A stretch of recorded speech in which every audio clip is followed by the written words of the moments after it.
guys, and thank you very much for clicking on this video. I'm Phil Powers and welcome to Ring Slam Wrestling. And if you watched our last video, I said I'm going to try and be back on a more frequent basis, so here I am. Thank you very much. Okay, this is question and answer, and this is your question and answers because I'm responding to my emails. And the question is, it's about AI and British wrestling. Okay, let me start with this. As you've noticed, if you watch this channel regular, you will notice that we do use AI in our videos. And I will be continuing to use AI in Ring Slam Wrestling videos, just like I encourage anyone that's in British wrestling to use AI.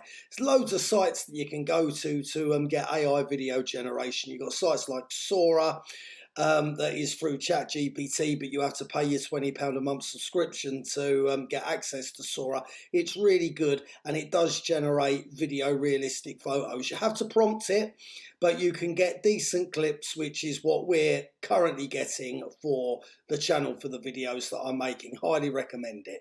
There's other ones that you've got plenty of AI programs. Runway's the next one I'm planning on trying. But whilst we're on the subject of AI, I do understand that there's a bit of an AI backlash. A lot of people have got it in for AI. They don't like AI. And that's exactly the reason why I've decided that the best thing to do now is to do face videos again, like I always used to. Rather than voiceovering AI content, I'll be showing my face a lot more in the content, just to prove this isn't a botted channel, and just to prove that we are actually human beings that exist. I am using AI, but none of the creative side is done on ChatGPT. All of the creative is done from my imagination. So that's the answer to that question. Yes, we'll be using AI. At the moment, I think you've got to be pretty sort of like not in the loop, and you've got to be very silly not to realise it's an AI picture, because still at the moment it's standing out like a sore thumb. And I've noticed there's more and more AI content coming up online every single day when I'm checking on the internet. Like you can see AI footage now of people like Snoop Dogg doing WWE promos. They're swapping them over with wrestlers, which could completely and utterly change the content creation landscape. There's going to be a lot of great content that comes of AI, but there's going to be a lot of slop too, and it could completely and utterly change the landscape, which is why I reckon the best thing to do is to do a bit of 50-50. If you use 25% AI, it can really up your game, and those tools are absolutely fantastic. So I recommend that anyone that's involved with content creation to do it. And if you watch the channel as a fan, just enjoy it. We're here to take you away from your struggles and your strains in life and just give you a little bit of fun entertainment. So personally, AI, I think it's all right. I think it's good. It's a great tool to use, especially for music creation as well.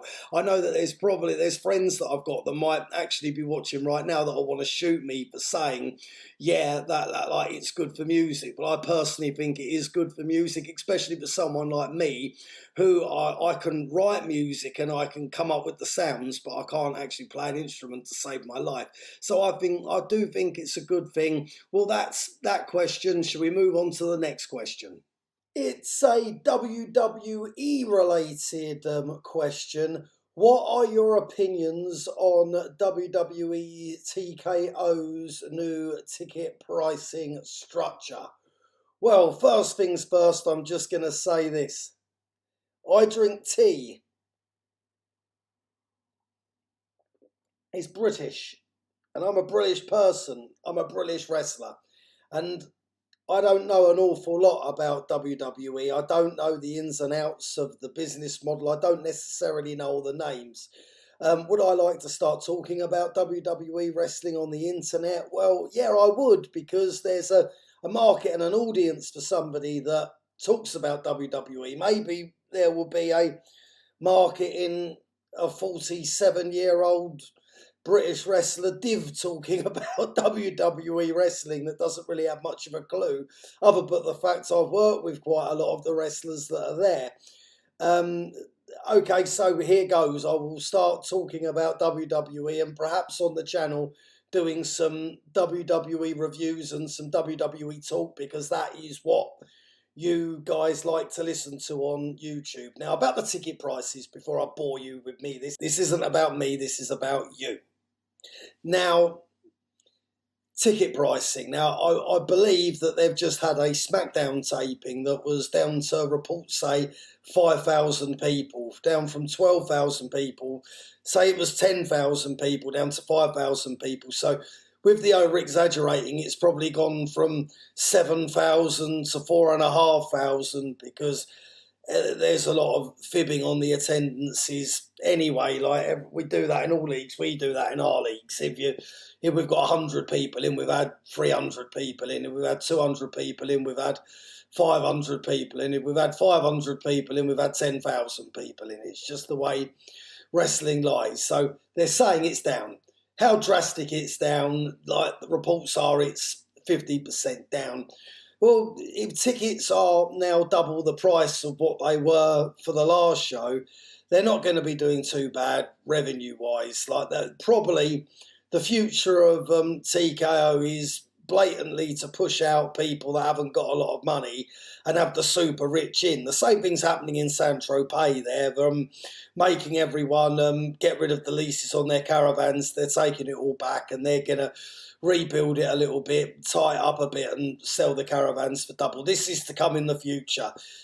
Companies don't want poor people. They're pricing things high just to let people know that's the expectation and that's what you're going to have to earn if you want to be a part of a premium product like WWE. If you want to go to their events, they're good events, that's the kind of money that you're going to have to spend. And if you haven't got that money, well, get your finger out your backside and go and earn it, because we don't want you, we want your money. And they're a business. That's how they've got to feel. This isn't a kind, nice, gently run, lovable family business anymore. This is a corporation that I believe owe Morgan Stanley an awful lot of money, and they're going to hike and hike and hike and hike and hike to make sure they meet those interest payments that they own on the money that they borrowed to buy WWE.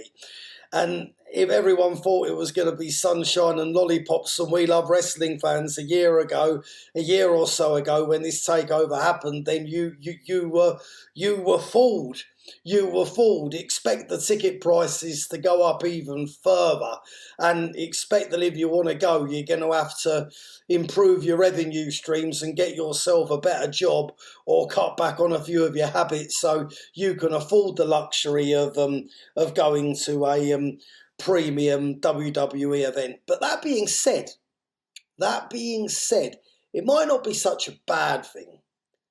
Because if you're a die-hard wrestling fan, you still have options. There's the independent shows, there's the lower level shows that you can go to, that really and truthfully, they should all be moving their ticket prices up now a little bit as well. You don't get golf for free, you don't get football for free, you don't get rugby for free. All of these activities and these hobbies come with a premium. And TKO know if somebody really enjoys something that much and they love it that much, they're going to find the money for it. And this is a perfect opportunity for the independent promoters here in Britain. Let's go back to tea drinking. It's a very British thing. Let's think about this. Maybe the British promoters should be looking at moving their ticket prices up to say 20, 25 and £30 minimum ticket prices too, and making it a little bit more of a exclusive event. Perhaps wrestling has been too cheap throughout the years. Look at fish and chips. Once upon a time, fish and chips was a cheap meal. Now you want to go and get fish and chips on a Friday night, you're looking at $17.50 for large cod chips. And if you want to drink, it's 22 quid. It's the way the world is going. It's inflation. Will it affect WWE's overall attendances? Probably. But don't you think that they haven't sat in a boardroom and gone, well, we're going to put the hikes in, we're going to lose 2,000 people a week for SmackDown, 3,000 people a week. These are very clever, intelligent people that they have working in that company. They're not stupid. They know that there's a 30% of people that aren't going to be able to afford to go, and maybe sooner or later a 50% of people that won't be able to go. But as soon as it kicks in and people know that that's the expectation of them and that's what it's going to cost to go to a wrestling event, then things could pick up for them after that. I could be completely wrong. I'm wrong about a lot of things. I'm not right about everything. You can't be right all the time, can you? Right about tea, though. It's very nice, and it's a British thing too. Well, that's the answer to that question. I'm going to make a move. I'm going to be back here tomorrow where I'm going to be answering more wrestling questions. So if you see a thumbnail turn up on your feed, click on it. If it's a Ring Slam Wrestling video, please click on it. The only way, if you don't see those, subscribe. Push the little subscribe button and it'll pop up in your notifications. Thank you very much, and keep drinking tea. It's for me.